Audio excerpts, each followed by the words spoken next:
Good morning students. हमारा जो next topic है documents to be filled with registrar. मतलब कि कुछ ऐसे डॉक्यूमेंट्स हैं जिनको हमें रजिस्ट्रार के पास फिल करना पड़ेगा या उनके पास सेंड करना पड़ेगा, मतलब उनके पास भेजना पड़ेगा, जिससे हमारी कंपनी क्या हो जाएगी, हमारी कंपनी रजिस्टर्ड हो जाएगी। फर्स्ट पॉइंट है memorandum of associations. Memorandum of associations ये एक इतना इम्पोर्टेंट डॉक्यूमेंट है कि कोई भी कंपनी इस डॉक्यूमेंट के बिना इनकॉर्पोरेट नहीं हो सकती, मतलब रजिस्टर्ड नहीं हो सकती। मतलब एक तरह से आप ये मानकर चलो, एक तरह से ये कंपनी की एक बुक होती है जिसमें कंपनी के सारे ऑब्जेक्टिव्स लिखे होते हैं। मतलब कि कंपनी का पर्पस क्या है, कंपनी किस पर्पस के लिए बनाई गई है, और कि जो हमारी अथॉरिटी है उसकी लिमिट क्या है। ठीक है। उसके बाद क्या है, जो ये मेमोरेंडम ऑफ एसोसिएशंस हैं, इसमें क्या लिखा होता है, इसमें ना कि आपका जो पर्पस है, जो आपका ऑब्जेक्टिव्स है, उसके बारे में पूरी डिटेल में लिखा होता है। ठीक है। कि आपके ये छोटे छोटे पर्पस हैं या ये मेन पर्पस है, वो सारा डिटेल में लिखा होगा। उसके बाद क्या दिया हुआ है इसमें, कह रहा है company minimum 7 and private limited company minimum 2 peoples should sign this document. Each signatory must have at least 1 share each and this share carried the necessary stamp also. मतलब कि जो ये कंपनी है, कह रहा है मिनिमम 2 पर्सन इस document को क्या करेंगे, साइन करेंगे, और जो सिग्नेचर कर रहे हैं कम से कम उनके पास एक शेयर तो होना चाहिए, एक तो शेयर होना पड़ेगा, और उसके ऊपर क्या होगा, एक स्टैंप भी लगी होगी। तो ये रिक्वायरमेंट्स है पहली। उसके बाद है आर्टिकल ऑफ एसोसिएशन। जैसे ये वाला इंपॉर्टेंट डॉक्यूमेंट है, वैसे ये भी एक इम्पोर्टेंट डॉक्यूमेंट है। मतलब एक तरह से जो कंपनीज होती हैं उनकी 2 बुक्स होती हैं एक तरह से, या 2 आप डॉक्यूमेंट्स कह लो, ये दोनों बहुत इंपॉर्टेंट है। इसमें देखो क्या लिखा हुआ है, इसमें सारे के सारे ऑब्जेक्टिव्स लिखे हुए हैं। अब इस डॉक्यूमेंट में क्या है, कह रहा है इस डॉक्यूमेंट्स में क्या होगा कि सारे के सारे रूल्स लिखे होंगे। ठीक है। कौन से रूल्स लिखे होंगे, कि भाई जो भी आपने इसमें ऑब्जेक्टिव्स लिखे हैं उन ऑब्जेक्टिव्स को कैसे फुलफिल करना है और कंपनी को कैसे आपने रन करना है। अब उसके बाद क्या लिखा हुआ है, द आर्टिकल ऑफ एसोसिएशन, कह रहा है ये प्रिंटेड होने चाहिए, और उसके बाद इनको डिवाइड करना है पैराग्राफ्स में। लेकिन अगर मैं पब्लिक कंपनी की बात करूं तो पब्लिक कंपनी के लिए आर्टिकल ऑफ एसोसिएशन की कोई भी रिक्वायरमेंट नहीं है। ठीक है। हाँ, अगर रिक्वायरमेंट है तो इसके लिए क्या चलेगा, इसके लिए टेबल ए। ठीक है। क्या कह रहा है, टेबल ए। लेकिन अब पता क्या हो गया है, अब टेबल ए नहीं, अब टेबल एफ चलता है कंपनी एक्ट 2013 के अकॉर्डिंग। तो ये है क्या भाई, इसमें ना गवर्नमेंट्स के रूल्स रेगुलेशंस हैं। मतलब एक तरह से जो पब्लिक कंपनी है गवर्नमेंट के अंडर ही आती है, तो गवर्नमेंट के जो अंडर कंपनी आ रही है तो गवर्नमेंट अपने रूल्स रेगुलेशन चलाएगी, प्राइवेट के क्यों चलाएगी। ठीक है। तो यहाँ बेटा टेबल एफ आएगा। ठीक है। और कह रहा है in this condition while sending the memorandum of association to the registrar registered with the articles association should be mention. मतलब कि कहने का मीन्स ये है, एक तो देखो आपको ये जो मेमोरेंडम ऑफ एसोसिएशन है, आपको एक तो ये भेजना पड़ेगा रजिस्ट्रार के पास। ठीक है। ये आपको रजिस्ट्रार के पास भेजना पड़ेगा। और दूसरा आर्टिकल ऑफ जो एसोसिएशंस है, वैसे तो वो भी भेजना पड़ता है, लेकिन डिपेंड करता है, कंपनी टू कंपनी वेरी करता है। उसके बाद है इंफॉर्मेशन अबाउट रजिस्टर्ड ऑफिस। अब आपको इन्फॉर्म करना पड़ेगा कि कंपनी का जो रजिस्टर्ड ऑफिस है वो कहाँ है, उसका प्लेस क्या है, उसकी सिचुएशन क्या है। ठीक है। किसको इन्फॉर्म करना पड़ेगा, जो हमारा रजिस्ट्रार ऑफिस है उसको हमें इन्फॉर्म करना पड़ेगा, और इस इन्फॉर्मेशन को आपको रजिस्ट्रेशन के 30 दिनों के अंदर अंदर ही क्या करना पड़ेगा, इन्फॉर्म करना पड़ेगा। उसके बाद है लिस्ट ऑफ डायरेक्टर्स।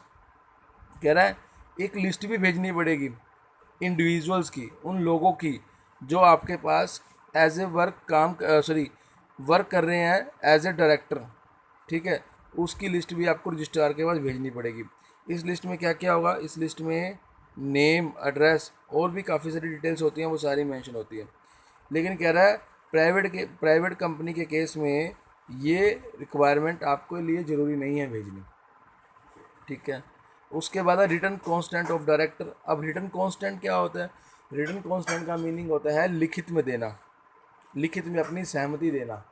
जैसे कहते हैं ना, मैंने रिटर्न में अपनी एक तरह से सहमति दी है कि हाँ भाई मैं ये काम कर रहा हूँ, मैंने लिखित में दिया है, रिटर्न में दिया है मैंने वो चीज़। फिर कह रहा है कि जो हमने जो ये लिस्ट भेजी है उसके साथ आपको रिटर्न कांस्टेंट भी भेजनी है उन इंडिविजुअल्स की जो मतलब क्या कहते हैं वर्क कर रहे हैं आपके पास, ठीक है। लेकिन अगर प्राइवेट कंपनी की बात कर रहे हैं तो प्राइवेट कंपनी के केस में आपको इस तरह की कांस्टेंट भेजने की कोई भी रिक्वायरमेंट नहीं है, मतलब इस तरह की लिखित सहमति भेजने की कोई भी रिक्वायरमेंट नहीं है, ठीक है बेटा। उसके बाद है आपका पॉइंट है अंडरटेकिंग रिगार्डिंग क्वालिफिकेशन शेयर्स। अब ये क्वालिफिकेशन शेयर्स क्या होते हैं? क्वालिफिकेशन शेयर्स वो शेयर्स होते हैं जिन शेयर्स को खरीदना डायरेक्टर्स के लिए एक तरह से कंपल्शन होता है, एक रिक्वायरमेंट होती है, उसको बोलते हैं हम लोग क्वालिफिकेशन ऑफ शेयर्स।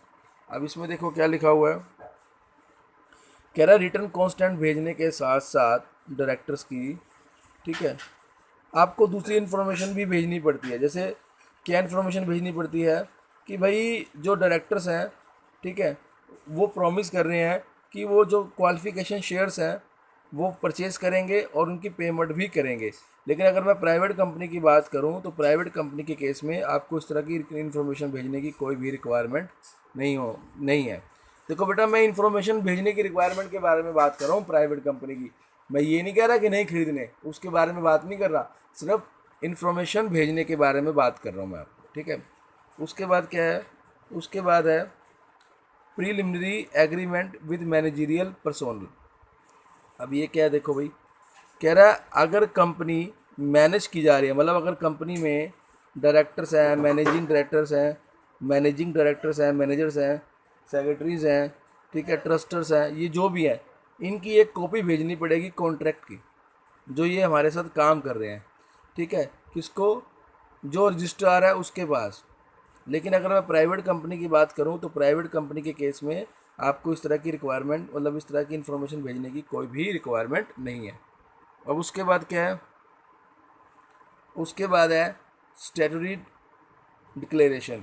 अब ये स्टैट्यूटरी डिक्लेरेशन क्या होता है? देखो, जब स्टैट्यूटरी वर्ड आता है तो उसका मीनिंग होता है एक तरह से लॉ, वो लॉ की बात कर रहा है, वो कानून की बात कर रहा है, ठीक है। अब इसमें देखो क्या है, कह रहा है यहाँ पर, कह रहा है जब कंपनी इनकॉर्पोरेट होती है, मतलब जब कंपनी रजिस्टर्ड होती है, तो कह रहा है एक स्टैट्यूटरी डिक्लेरेशन आपको सेंड करनी पड़ेगी, किसको? रजिस्ट्रार को, ठीक है। उसमें आपको क्या दिखाना पड़ेगा? उसमें ये दिखाना पड़ेगा जो स्टैट्यूटरी ऑब्लिगेशंस है, मतलब जो हमारी जो कहते हैं ना एक तरह से लीगल फॉर्मेलिटीज़ हैं हमारी, कि उसमें ये दिखाना पड़ेगा जो भी लीगल फॉर्मेलिटीज़ थी वो सारी की सारी हमने कंप्लीट कर दी हैं। उसके बाद है पेमेंट ऑफ प्रेस्क्राइब फ़ी। अब यहाँ पर क्या दिया हुआ है? प्रेस्क्राइब फ़ी। कह रहा है जो भी ऊपर के डॉक्यूमेंट्स हैं सब भेजने के साथ साथ आपको ये क्या करना पड़ेगा, एक प्रेस्क्राइब फ़ी भी आपको जो कंपनी का जो रजिस्ट्रार है उसके पास भेजनी पड़ेगी। और इस फ़ी को आपको कैसे डिपॉजिट करवाना है? ये आपको जो ये फ़ी है ये गवर्नमेंट ऑफ इंडिया के अकाउंट में जाएगी, ठीक है। किसके अकाउंट में जाएगी? गवर्नमेंट ऑफ इंडिया के, with reserve bank of India, ठीक है। मतलब ये गवर्नमेंट इंडिया, जो हमारी इंडिया की सरकार है, उसके अकाउंट में ये वाली जो फीस है ये ट्रांसफ़र हो जाएगी, ठीक है। उसके बाद क्या है? अब ये जो फ़ी है ये कहाँ पर मिलेगी आपको? भाई कितनी फ़ी है? ये मिलेगी आपको 10th schedule of the Indian company act. जो इंडियन कंपनी एक्ट है उसमें जो 10th शेड्यूल है उसमें ये फ़ी हमें पता लग जाएगी कि हमारी फ़ी कितनी हमें पे करनी है। उसके बाद है after completion of the above formalities registrar check and inspect the documents related to the incorporation of the company. देखो, सारी फॉर्मेलिटीज़ कंप्लीट होने के बाद जो रजिस्ट्रार है वो इंस्पेक्ट करेगा, डॉक्यूमेंट्स को चेक करेगा, ठीक है। अगर वो सेटिस्फाई होता है कि जो भी आपने डॉक्यूमेंट्स भेजे हैं और जो भी लीगल फॉर्मेलिटीज़ है वो सारी की सारी फुलफ़िल की हैं, तो वो फिर आपको एक सर्टिफिकेट दे देगा, सर्टिफिकेट ऑफ इनकॉर्पोरेशन वो इशू कर देगा, मतलब कंपनी रजिस्टर्ड का सर्टिफिकेट दे देगा, ठीक है। और आपको एक CIN मतलब कॉरपोरेट आइडेंटिटी नंबर भी देगा आपको। ठीक है, ये कंपनीज का होता है। उसके बाद ये वाला करो बेटा, कैपिटल सब्सक्रिप्शन। अब कैपिटल सब्सक्रिप्शन ये क्या होता है? देखो, चाहे पब्लिक कंपनी की बात करो चाहे प्राइवेट कंपनी की बात करो, अगर किसी के पास शेयर कैपिटल नहीं है तो वो अपना बिजनेस स्टार्ट कर सकता है रजिस्टर्ड होने के बाद भी। अब यहाँ पर क्या बोला है, company subscription stage and commencement of business stage. कह रहा है ये जो चीज़ें हैं ना, ये दो वर्ड्स हैं, ये सिर्फ पब्लिक कंपनी के ऊपर अप्लाई होता है, प्राइवेट कंपनी के ऊपर अप्लाई नहीं होता। ठीक है, कह रहा है अंडर कैपिटल सब्सक्रिप्शन स्टेज। अब इसमें क्या है, कह रहा है जो प्रमोटर्स है ना उनको कुछ एक्टिविटीज़ परफॉर्म करनी पड़ती हैं, किस लिए? ताकि वो अपनी कैपिटल को क्या कर लें, कलेक्ट कर लें। ठीक है, अब इसके लिए क्या होगा, जो कंपनी है वो एक इशू करेगी प्रोस्पेक्टस। प्रोस्पेक्टस आपको पता है क्या होता है? जिसमें कंपनीज के बारे में पूरी डिटेल लिखी होती है। एक तरह से वो कंपनी की एक बुक होती है। ठीक है, जब हम किसी स्कूल में एडमिशन लेने जाते हैं, जब किसी कॉलेज में एडमिशन लेने जाते हैं, तो एडमिशन के लिए एक फॉर्म फिल करते हैं। वो फॉर्म हमें कहाँ मिलता है? वो हमें मिलता है प्रोस्पेक्टस में। ऐसी कंपनी का भी एक अपना एक प्रोस्पेक्टस होता है। ठीक है, अब उसके बाद क्या लिखा हुआ है, जो कंपनी है वो इशू करेगी प्रोस्पेक्टस जनरल पब्लिक को, और उसकी एक कॉपी रजिस्ट्रार को सेंड करेगी। और जो जहाँ पर कंपनी का अकाउंट है वहाँ कंपनी क्या करेगी, रिसीव करेगी एप्लीकेशंस विद फ़ी। अगर कंपनी मिनिमम सब्सक्रिप्शन रिसीव करती है तो जो मिनिमम अमाउंट होगा, जितना भी मतलब मिनिमम अमाउंट है आपने रखना है, जो भी अमाउंट है वो आपको प्रोस्पेक्टस में पहले से ही मेंशन करना पड़ेगा। ठीक है, जिसके लिए क्या करेंगे, जो डायरेक्टर्स हैं एक वो अप्रूवल पास करेंगे, अप्रूवल ऑफ अलॉटमेंट। ठीक है, और फिर उस अलॉटमेंट लेटर को वो एप्लीकेशन क्या कह रहा है, एक तरह से वो सेंड करेंगे। ठीक है, उसके बाद क्या लिखा हुआ है, अब जो ये रिटर्न ऑफ अलॉटमेंट है, ये जो मतलब जो लेटर है, मैंने बोला ये सेंड करेंगे किसको, ये सेंड करेंगे रजिस्ट्रार को। अगर मान लो कंपनी मिनिमम सब्सक्रिप्शन रिसीव नहीं करती विद इन 20 डेज, जब आपने प्रोस्पेक्टस इशू किया है, तब फिर आप अपने शेयर्स को इशू नहीं कर सकते। हाँ, जो आपने पब्लिक से पैसा लिया है वो पैसा फिर आपको रिटर्न करना पड़ेगा। ठीक है बेटे, इसमें मेन यही है। ठीक है, और इसमें कुछ नहीं करना, बस इसमें मेन जो ये है, आपको इस चीज़ का ध्यान रखना है, अगर मिनिमम सब्सक्रिप्शन से कम पैसा आया है तो आप शेयर इशू नहीं कर सकते। अगर मिनिमम सब्सक्रिप्शन जितना पैसा आ गया है तब आप अपने शेयर्स को इशू कर सकते हैं।